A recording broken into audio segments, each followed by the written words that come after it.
All right, so carbon offsets. That's what we're diving into today. Yeah. But specifically, we're looking at how to keep grasslands Right. as a weapon against climate change. Okay. Interesting. And we actually got our hands on Yeah.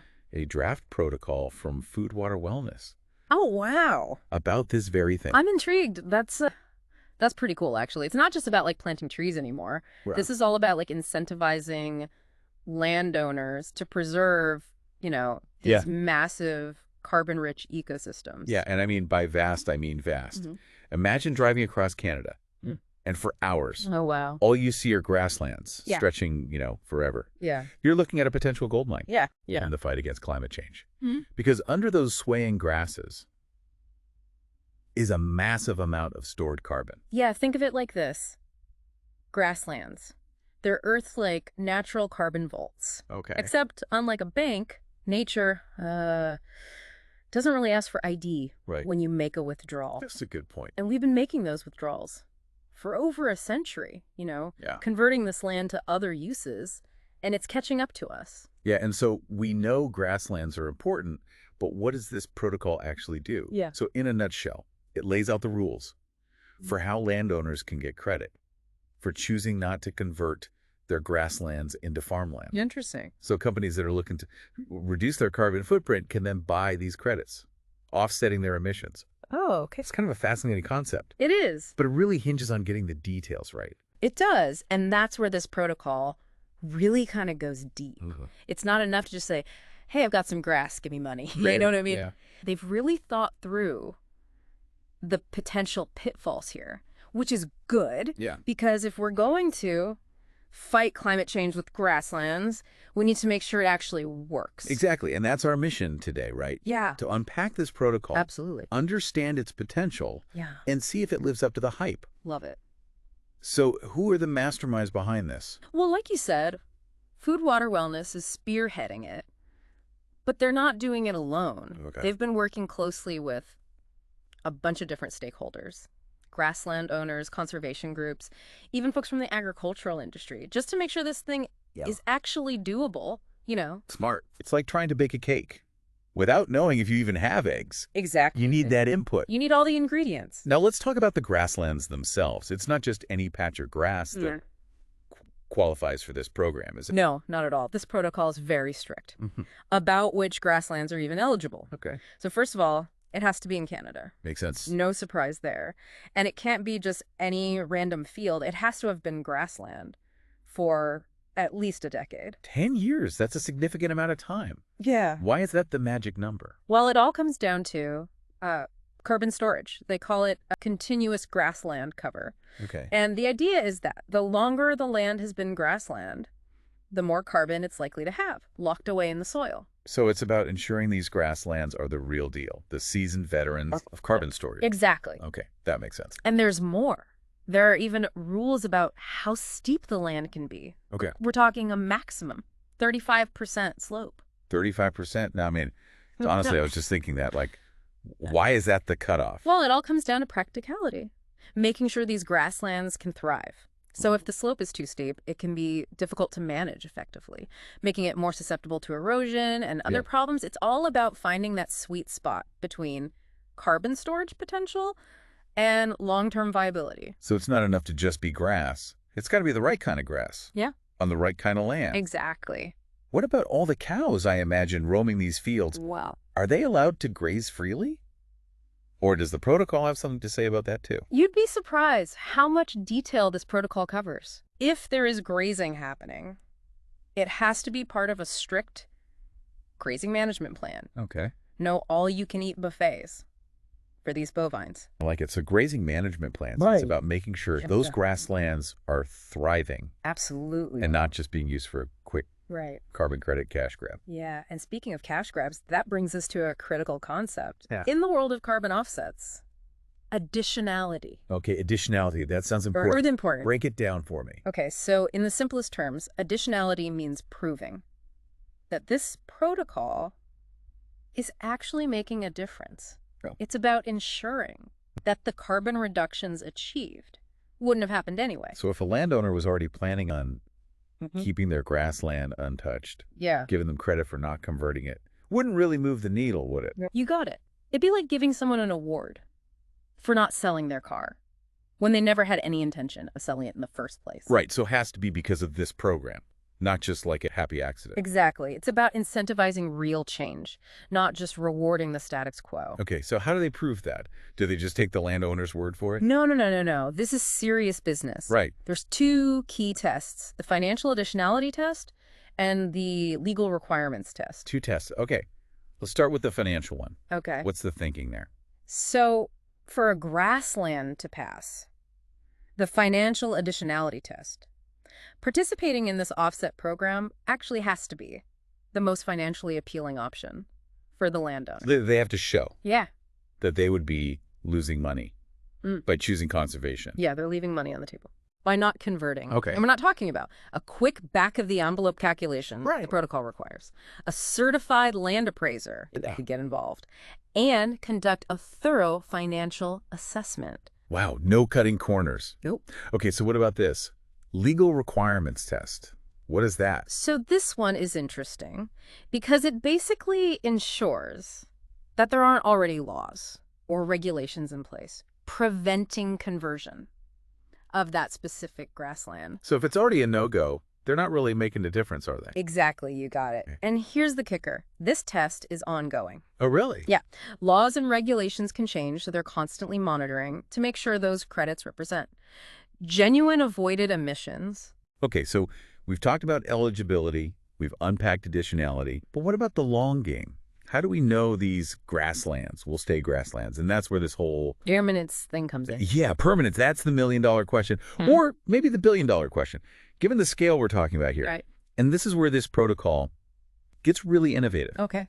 Most carbon offset programs aim for 100 years of impact. Okay. This one is no different, Okay. but how they ensure that those credits are actually delivered over that century, that's where things get interesting.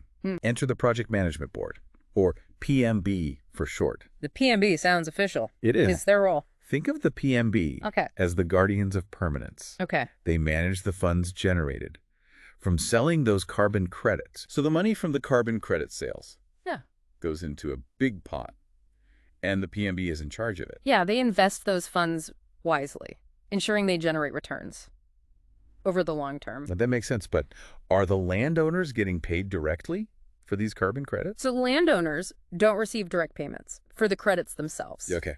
But the PMB can choose to issue dividends to the landowners from the returns on those investments. So it's like a long-term investment strategy for the planet Yeah. and for the landowners, potentially. Exactly. That's really interesting. What happens if, let's say, a grassland in the program does get converted? Does the whole system fall apart? That's the beauty of this system. It's designed to handle those curveballs. Okay. If a grassland is converted, the PMB is on the hook to make up for those lost credits. So they can't just say, oops, too bad. Right. We lost a grassland, but at least we made some money off it.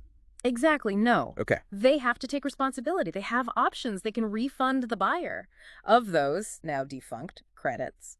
They could find a comparable grassland to replace the lost one and bring that into the program, Okay. where they could even purchase and retire other types of carbon credits to offset the loss. So it's like they're constantly having to account for these emissions reductions. Exactly. It ensures that those promised emissions reductions are delivered one way or another. It's interesting. How do they decide, though, if a new grassland is a fair replacement for one that's been lost? That's where the concept of functional equivalence comes into play. Functional equivalence. Yeah. So it's not just about finding another patch of grass. Right, has to provide Yeah. the same ecological service, the same carbon storing power as the one that was lost. So a grassland in northern Canada wouldn't necessarily be equivalent to one in a more temperate region. You got it. Factors like soil type, rainfall, even the plant species present all play a role in determining a grassland's carbon storage capacity. So the PMB has to consider all these factors. All those factors. Wow, it's a lot to think about. It is. And ensuring permanence is only one piece of the puzzle. Yeah. Because there's this other concept we haven't even talked about yet. Leakage. It's a bit more nuanced Leakage. than it sounds. It is. We're not talking about methane leaks Yeah. or runaway cows. No. So what is leakage? in the context of grassland conservation? Okay, so leakage, in simple terms, is about displacement. So imagine a farmer who's determined to expand their cropland. They hear about this new program, paying people not to plow, and they think, well, I'll just go buy up some cheaper land somewhere else and plow that up instead. Okay. That's leakage, shifting the problem instead of solving it. So it's like we're trying to solve a problem, right, but we're just kind of pushing it around. Exactly. That's frustrating. I'm guessing this protocol has a plan to address that? They do. Okay. They're taking a different approach than some other initiatives out there. So the Climate Action Reserve, for example, uses a flat 20% discount on all their grassland offset credits to account for potential leakage. Oh, interesting. So they just kind of assume that some leakage is inevitable. Right, so they're building a buffer into the system. Okay. But this protocol is taking a more proactive approach. Yeah, so instead of this one-size-fits-all discount, this protocol gets a little more granular. Yeah. They're proposing site-specific monitoring Okay. within a defined radius around each project. So are we talking like drones with cameras? Think higher tech. Okay. Satellite imagery. Wow. Yeah, so they're using satellite imagery to track land use changes within that buffer zone surrounding each project area. Okay. And by comparing those changes to historical conversion rates for the region, they can identify any suspicious activity. So if they see a spike Yeah. in land conversion, Exactly. that might tell them something. That's exactly right. Okay. What happens if they detect something? So it triggers what they call a credit reversal process. But this is where the site-specific monitoring really comes in handy. Okay. The number of credits reversed is proportional to the scale of the leakage. Okay. So a small amount of conversion might only result in a small percentage of credits being reversed. Okay. Whereas more widespread conversion would lead to a much more significant reversal. So it's a way of keeping everybody honest. Exactly. Making sure these emissions reductions are real. You got it. Okay. But there's one last piece of this puzzle. Quantification. Right. How do we actually measure avoided emissions? It's one thing to say we're preventing carbon from being released, but it's another thing entirely to actually put a number on it. Right. And how do you predict something that hasn't even happened yet? Exactly. Well, this protocol relies on what's known as predictive soil mapping. Predictive soil mapping. Okay. So what is that?